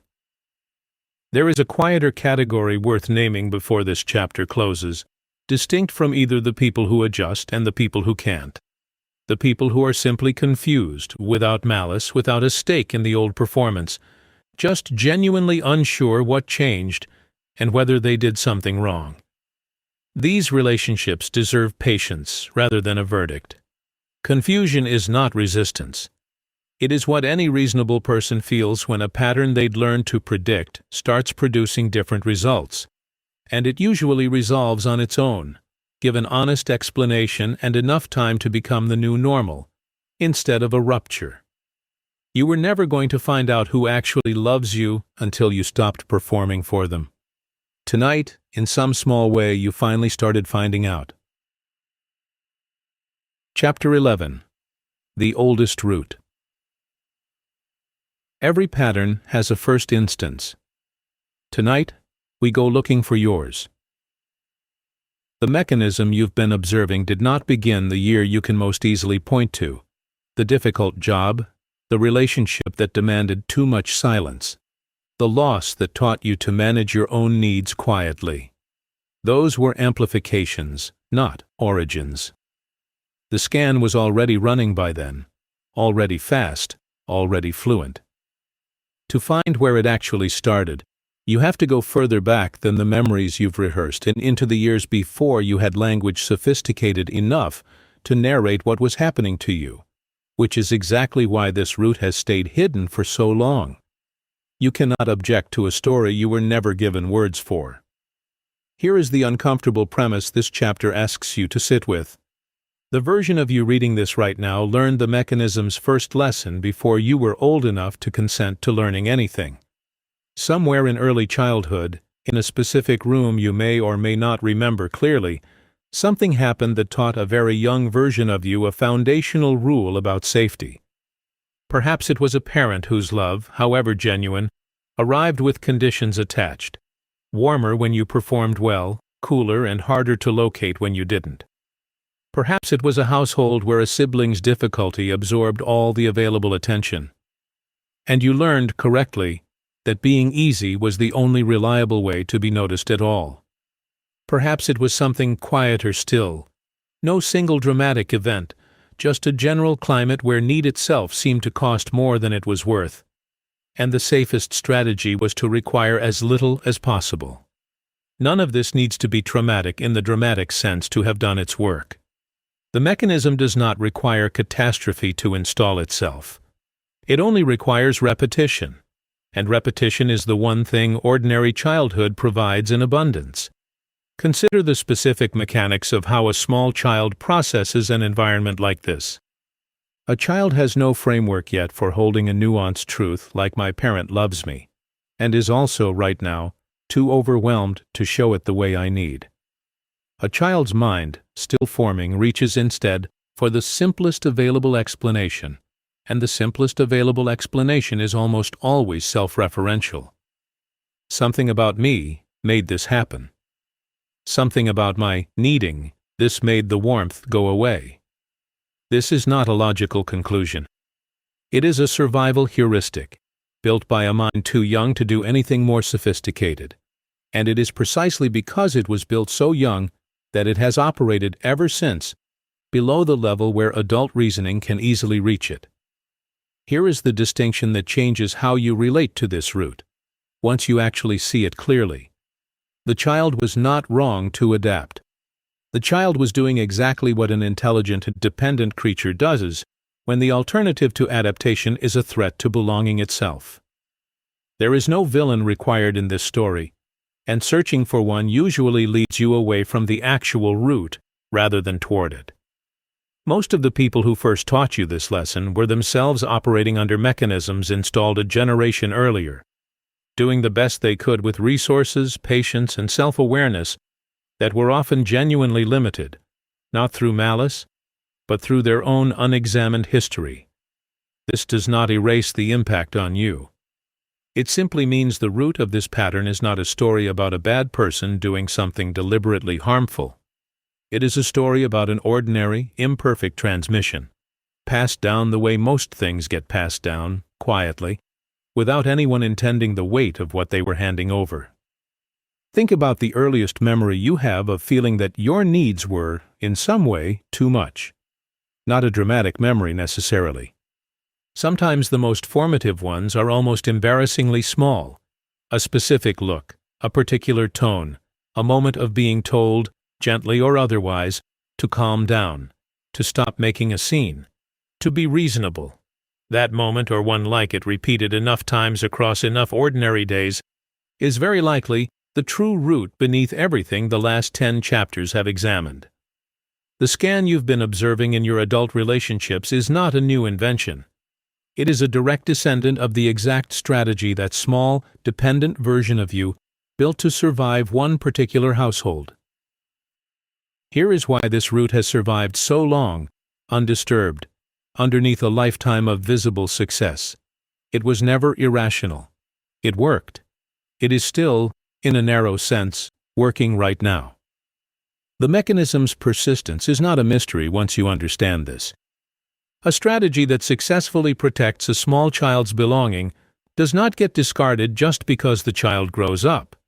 It gets carried forward, applied to every subsequent room, Every subsequent relationship, every subsequent version of the original threat, regardless of whether the new room actually contains that threat or not. You have been running a childhood survival strategy in an adult life that, for the most part, no longer requires it. And the mismatch between the strategy's origin and its current context is precisely the source of the flatness that sent you to the step in Chapter 1. A young man raised inside one of the most respected households of his world, trained from earliest memory to master every discipline his father valued, eventually understood that his relentless hunger for enlightenment was never purely spiritual. Somewhere beneath the sincere seeking was an older, quieter pattern, a child who had learned that mastery was the price of his father's full attention, and who had never stopped, even in adulthood, chasing a version of approval that had been set in motion decades before he had the language to question it. Seeing this did not diminish his spiritual seeking. It clarified which parts of it were actually his, and which parts were still, underneath everything, a child trying to be good enough to be fully seen. This is what finding the root actually offers you, and it is not blame, for yourself, or for anyone else. It is context. And context is the thing that finally allows you to stop mistaking an old survival strategy for a permanent truth about who you are. You do not need to resolve this root tonight, or excavate every memory attached to it, or confront anyone from your past about what they did or didn't do. You only need to hold the recognition itself, gently. The scan that runs in your adult relationships was built by a child solving a problem that no longer exists in the same form. The child was right to build it. You are allowed now to finally retire it. There is a specific comfort available here that has nothing to do with resolution, worth sitting with before moving forward. You do not owe the past a confrontation to be free of it. Some people find real relief in an honest conversation with the person who first taught them the pattern. Others find that same relief simply in privately understanding the origin clearly enough that it stops operating as an invisible rule. Both paths are legitimate. What matters is not which one you choose, but that you stop treating the pattern as an unexplained fact of your personality, and start treating it as a decision made, reasonably, by someone very young, a long time ago, under conditions that no longer apply. Somewhere under every performance you have ever given, there is a much smaller version of you, still waiting to find out if it's safe to simply be wanted, not for what it delivers, but for what it already is. Chapter 12. Why Progress Disappears. You had a good week, and then without any dramatic setback, it was gone. This is the pattern that discourages people faster than outright failure ever could. Outright failure at least has a clear cause you can point to and correct. This is different. You catch the scan reliably for days, sometimes weeks.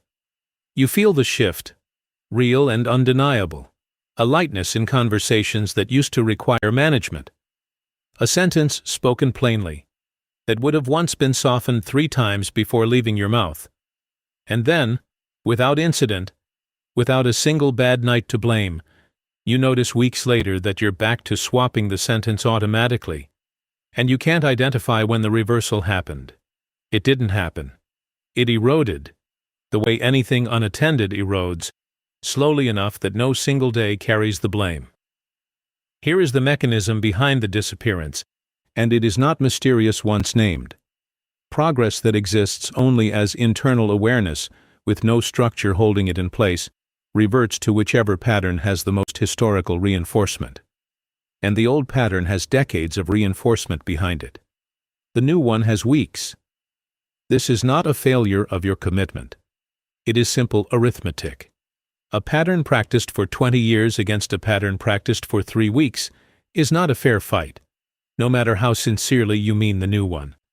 Awareness alone, however hard won, is not durable enough to compete with that kind of asymmetry unassisted. It needs something external to lean on, something that does not depend on your energy or memory holding steady every single day. Because you have already learned, in Chapter 9 that your energy and memory will not hold steady every single day. Consider what actually differentiates the people whose growth sticks from the people whose growth, however genuine in the moment, quietly reabsorbs into the old shape within a season. It is almost never a difference in the depth of their initial insight. Plenty of people have the exact revelation you've had over these last 11 chapters and lose it within a month, not because the revelation wasn't real, but because nothing in their life changed structurally to protect it. The insight lived entirely in memory, and memory, unsupported, bends toward whatever pattern requires the least resistance to maintain. Here is the distinction worth holding precisely. Insight is a moment. Structure is what makes a moment survive contact with an ordinary Tuesday 6 weeks later. Structure does not mean rigidity, and it does not mean another elaborate system layered on top of an already exhausting life. It means something much smaller and more specific. A fixed point, external to your own fluctuating willpower, that reminds the new pattern it exists, on a schedule that does not depend on you remembering to remember. This could be as simple as a single honest conversation, once a week, with one person who knows what you're working on and asks a direct question about it. It could be a specific, recurring moment, the same doorstep, the same hour, where you check in with yourself before the day fully closes. The content of the structure matters less than the fact of its existence outside your own unreliable memory. Think about why the earlier chapters' practice, real and effective as it was in the moment, was always going to be vulnerable to this exact erosion.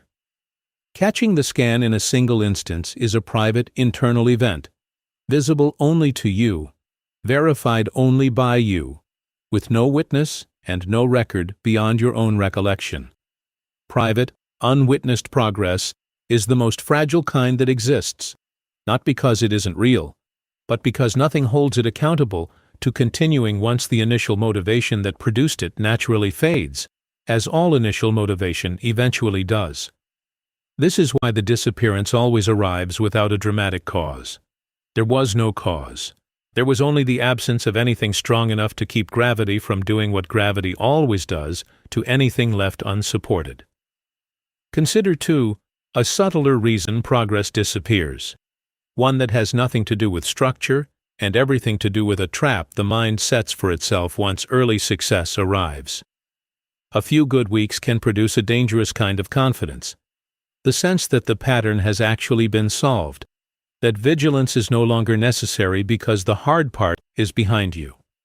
This is precisely the moment the old mechanism, patient as always, finds its opening. Vigilance relaxed too early is not a character flaw.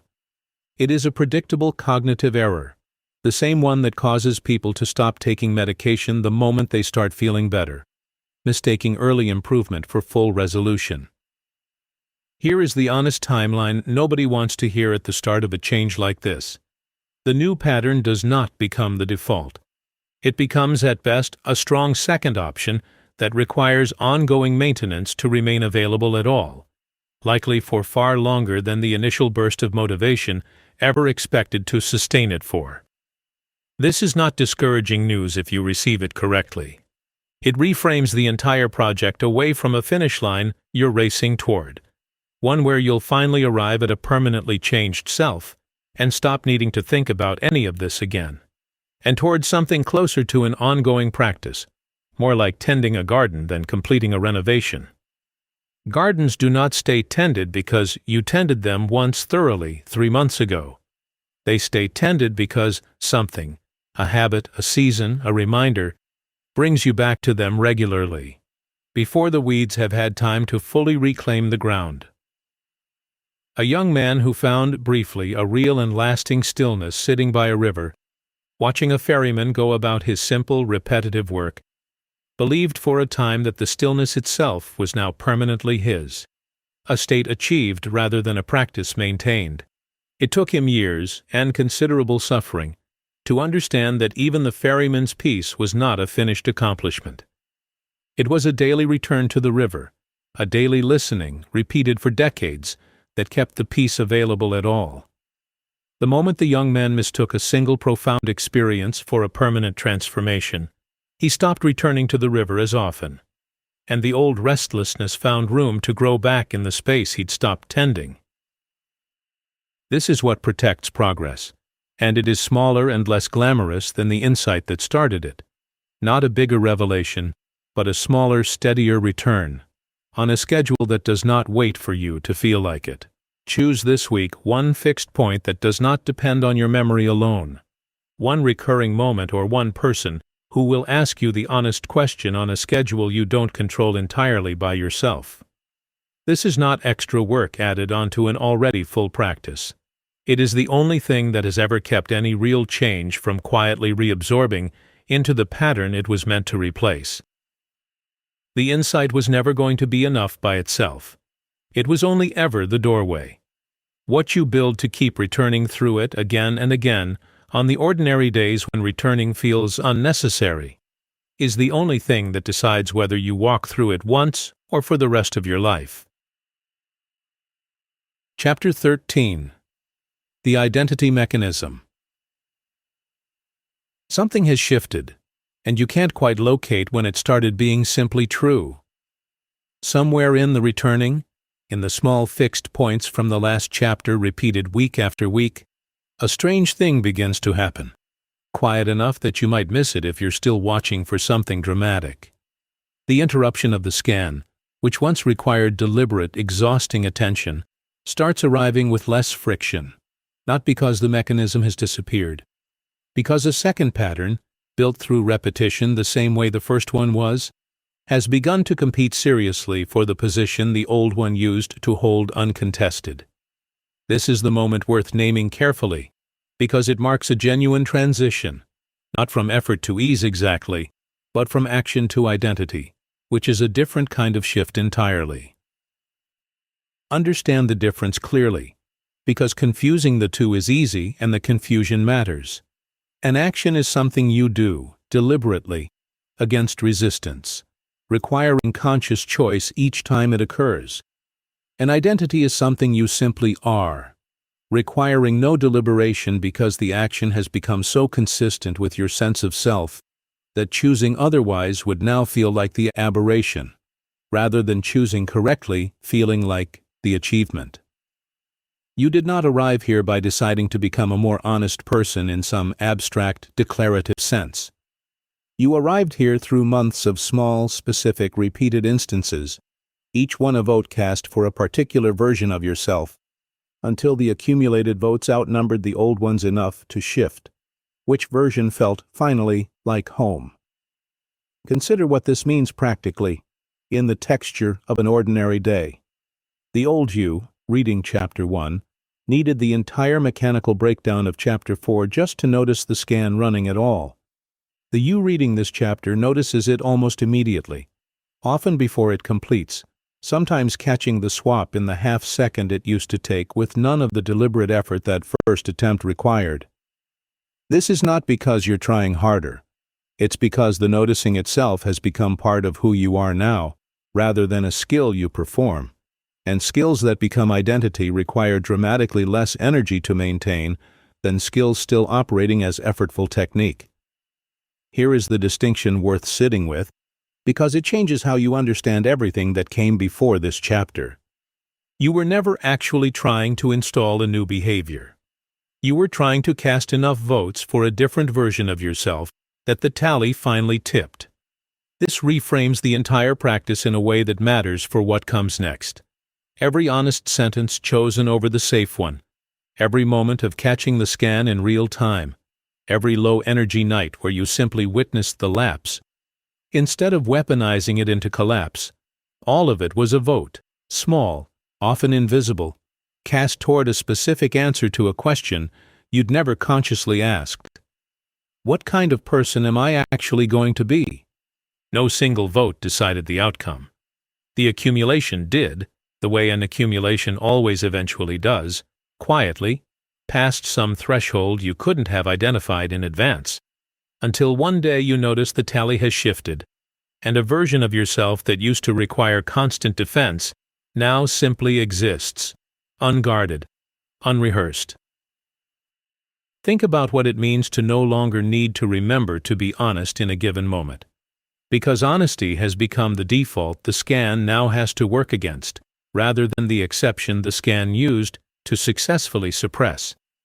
This is not a claim that the old mechanism is gone. It almost certainly still exists. Weaker now, less automatic, occasionally still winning in moments of exhaustion or high stakes. What has changed is which pattern now holds the position of default, which one requires effort to depart from, rather than effort to reach. That reversal, subtle as it sounds, is the entire difference between a practice you maintain through willpower and an identity you simply inhabit. There is a specific danger at this stage worth naming honestly, because arriving here can produce its own kind of complacency, mistaking a shifted default for a finished project. The identity has changed. The war is not over. New rooms will still surface old reflexes you thought fully retired, particularly under conditions of exceptional stress, or in relationships with the deepest historical reinforcement, the ones examined back in Chapter 11. The difference now is not that you've become immune to the old pattern. The difference is that the old pattern has lost its home field advantage, and returning to it, when it happens, now registers as a genuine departure from who you are, rather than a return to who you've always secretly remained underneath the effort. Consider the quiet, almost unremarkable evidence of this shift, because it rarely announces itself with anything as clear as a single defining moment. It shows up in a conversation where you say the true thing without first calculating its cost, and only notice afterward that you never ran the old calculation at all. It shows up in a boundary held not through gritted effort but through simple, unremarkable clarity about what you will and won't accept.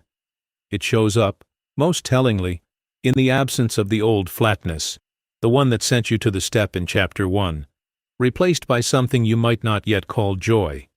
But that no longer requires you to check whether it happened by asking someone else's permission first. A young man who had spent years chasing enlightenment through discipline, then through indulgence, then through a slow return to simplicity beside a river, eventually reached a point where peace was no longer something he practiced achieving. It had become gradually, without a single dramatic moment of arrival, simply how he lived, unremarkable to him precisely because it no longer required conscious maintenance to sustain. He did not wake up one morning transformed. He woke up, one ordinary morning among thousands of ordinary mornings, and realized the transformation had already happened. Quietly, sometime during all the mornings he'd stopped counting. There's a useful distinction to draw here between confidence and identity, because the two are easy to confuse from the inside, and they point in nearly opposite directions. Confidence says, I can do the hard thing if I try. It still requires trying, still requires a decision made under pressure, still carries the faint exhaustion of effort. Identity says, this is simply what I do, and requires nothing to be summoned, because there's no gap left between who you are and what the moment calls for. You have not arrived at total identity yet, not in every room, not with every person.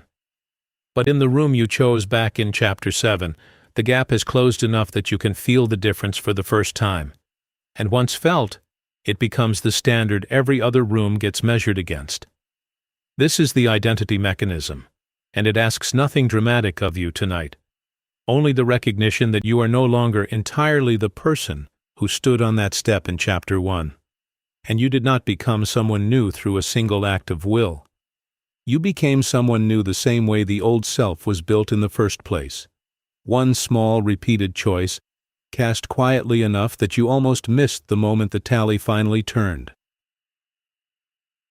Chapter 14. Consolidation.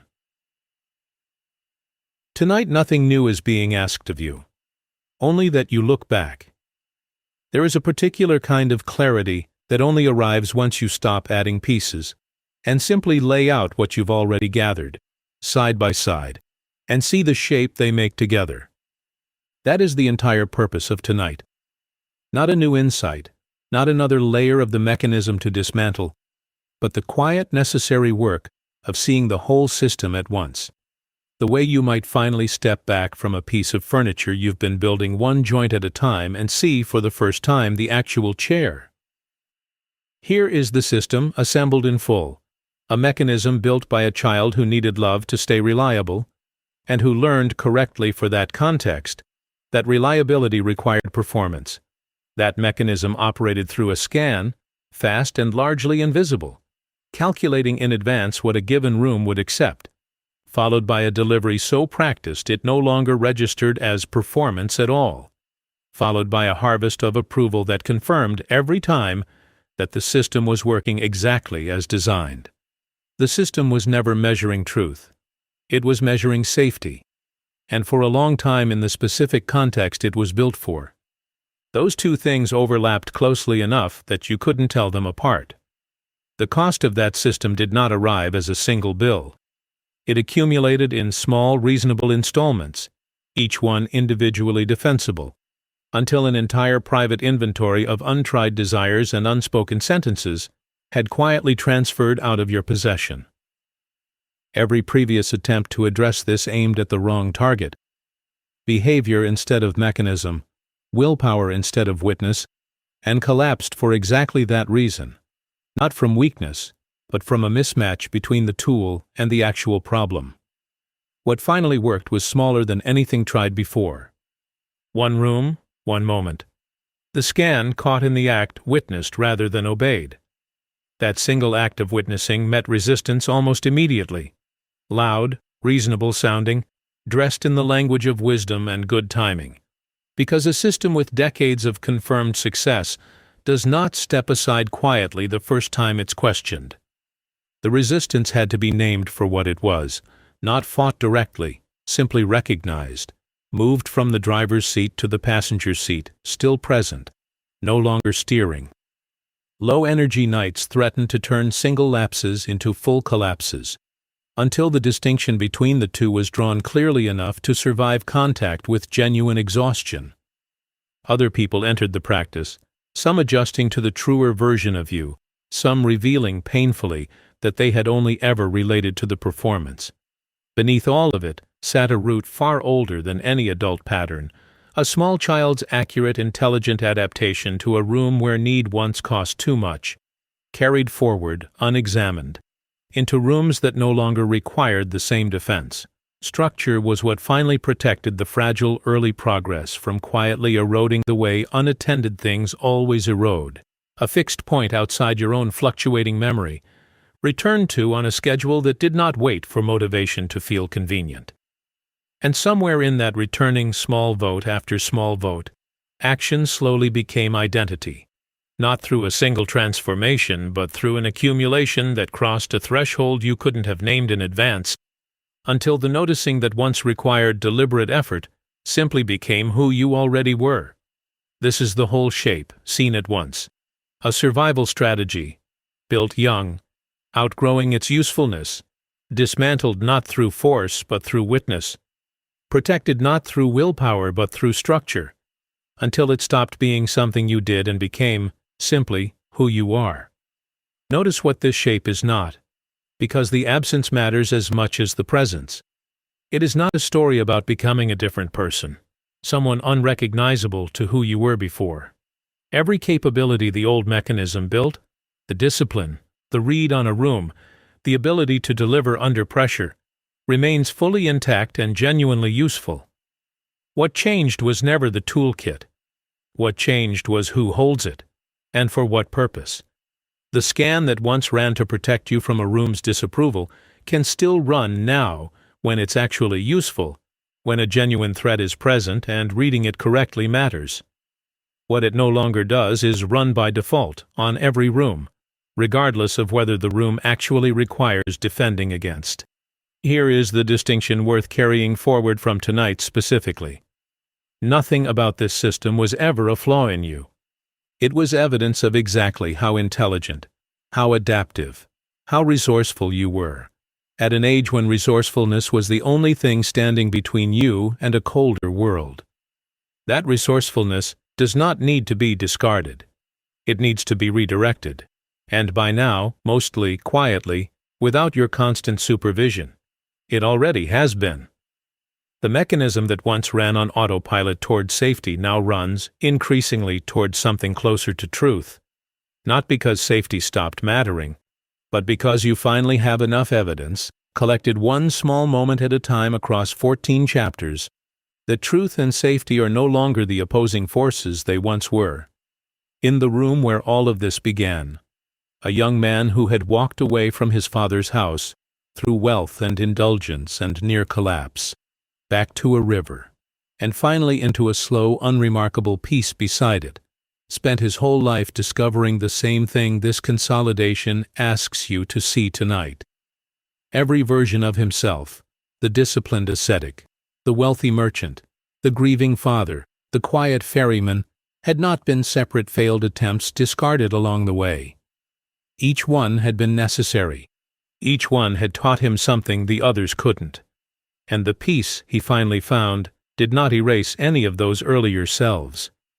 It held all of them at once, the way a river holds every drop that ever passed through it, present and gone and somehow still there, all at the same time.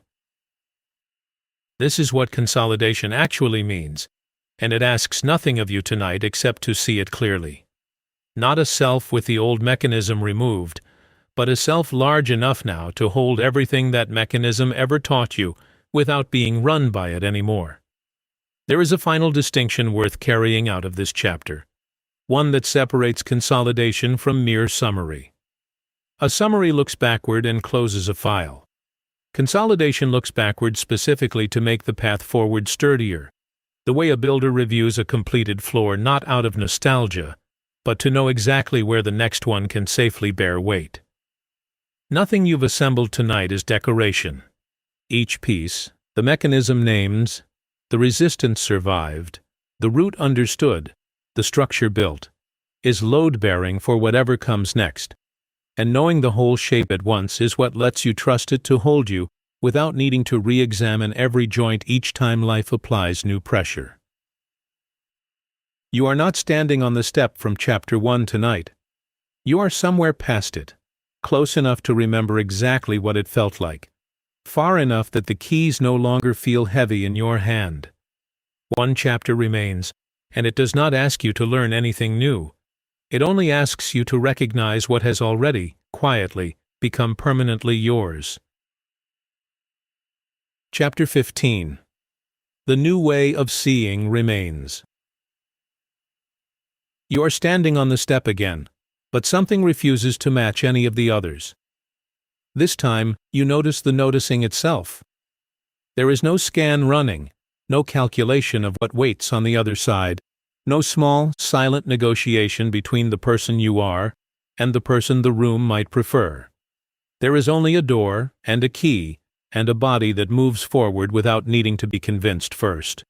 You go inside. It takes less than a second. For months, that second was the hardest part of your entire day. Tonight you almost miss it happening at all, and the missing it is the whole point. Remember the question the very first pages of this journey left open, the one that has been sitting underneath every chapter since. The question was never what you do with your time. It was what you do with what's left of you after the time runs out. Here finally is the answer, not delivered to you from outside, the way an answer arrives in a lecture or a book, but assembled by you slowly, across 15 chapters of small, unglamorous evidence. What's left of you after the time runs out is not a mystery, and it was never a tragedy waiting to be discovered. It is simply whichever version of yourself you spent the time building, one choice at a time, one honest sentence at a time, one moment of witnessing the old mechanism instead of obeying it, at a time. Time was never the thing being spent. Time was only ever the medium. What you were actually spending every single day of your life, whether you were watching or not, was yourself, into one shape or another. The mechanism spent you into a shape built for other people's comfort. The practice you began on this journey spent you into a shape built for something truer. Both were expensive. Only one was actually yours. This is the certainty this final chapter offers, and it is worth stating plainly, without the qualifications that softened almost everything that came before it. You are not required to keep proving yourself to a room that stopped needing that proof decades ago. You are not required to keep performing a version of reliability built by a child who had no other option. You are not required to spend one more year discovering, on some ordinary evening, that the life fitting you perfectly from the outside felt, from the inside, like a costume you forgot you were still wearing. That discovery, the one that started this whole journey, does not have to happen to you twice. Think back to the version of you in the opening pages, standing exactly where you're standing now, unable to explain why the simplest action in the world, walking through your own door, had become impossible without first performing a service. That version of you was not weak, and nothing that follows here is meant to suggest the years spent in the old pattern were wasted. They were the years a resourceful, intelligent person did exactly what was required to survive an early world that demanded performance in exchange for belonging. That strategy was correct once. It is simply no longer the only strategy available to you, and it has not been for a while now, even if you only just noticed. Here is the distinction this entire journey was built to deliver, the one that finally closes the question the very first page opened. What remains of a person is not decided by how much time they had. It is decided by how much of that time was actually theirs. You cannot get back every year the mechanism spent on your behalf, calculating, performing, harvesting approval instead of truth. That grief, named honestly back in Chapter 5, does not fully resolve, and it was never going to. Some things once spent stay spent. But grief for what was lost and clarity about what remains are not opposites, and holding both at once is not a contradiction. It is simply what it looks like to have actually done this work instead of merely reading about it. You lost years to a pattern you did not choose at the age you built it. You have, starting now, and for as many years as remain, the chance to spend the rest of yourself differently. Consider what waits for you practically on the other side of tonight. Because this is not a conclusion that ends in abstraction. It ends in an ordinary week, much like the one that started all of this, except now the scan that once ran invisibly will occasionally still run, and you will occasionally still catch it. And some of those catches will still be hard, will still require the same small courage the earlier chapters asked of you. The mechanism does not disappear permanently just because a book, or a journey, or 15 chapters end. What has changed permanently is that you now know how to see it, how to interrupt it, how to survive the resistance it mounts, how to protect the fragile early wins with structure sturdy enough to outlast a bad week, and how to hold the people in your life honestly, without either abandoning them or abandoning yourself for their comfort. A young man once sat beside a river for the last time in the story anyone ever told about him, no longer seeking, no longer performing, no longer needing the water to prove anything to him. He simply listened, the way he had learned to listen only after losing nearly everything that had once told him who to be. What he heard, in the end, was not a single answer, the kind you could carry away and repeat to someone else as wisdom. It was every voice at once, joy and grief, arrival and departure holding together, without contradiction, the way a whole life eventually does for anyone patient enough to actually live all of it, instead of only the parts that were easy to explain. You do not need a river. You have a step, a door, a set of keys that no longer weigh what they used to. The mechanism that built itself to survive one particular childhood has been seen finally in full daylight, and something that has been seen that clearly does not get to run in the dark the same way again. What remains of you, after all this time, after every version you performed, and every version you're only now beginning to actually live, is not a finished person. It never was going to be. It is simply, finally, someone who knows the difference between the two, and who chooses, more often now than not, the one that's actually theirs. There will be other steps, other doors, new rooms this journey never anticipated, built by people you haven't met yet, in a life still mostly ahead of you. The mechanism will occasionally still run in some of them, quieter now, less convincing, more easily caught. That is not a failure waiting to happen. That is simply what it looks like to be a person who has done real work and remains still entirely human. The measure was never whether the old pattern would disappear completely. It was only ever whether you would keep knowing every time it stirred that you were finally the one deciding what happened next. The door is open. You are already inside. And for the first time in longer than you can remember, nothing in you is asking permission to be exactly who just walked through it.